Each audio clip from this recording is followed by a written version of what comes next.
Hey gang, it's Chris from Acoustics, and I'm here with Lucca Chesky from Chesky Audio. How's it going? And Lucca is introducing a new bookshelf speaker at the show at the Capital Audiofest.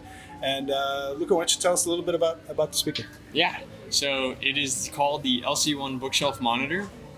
It is a small form factor speaker, about this big by this wide, and it uses a new kind of cabinet technology. Now what that is, it's a multi-layer, high-density polymer cabinet, and what that allows for is for the resonance of the cabinet to be extremely low, and in addition to this, you can get a soundstage almost 10 times the size of the physical speaker.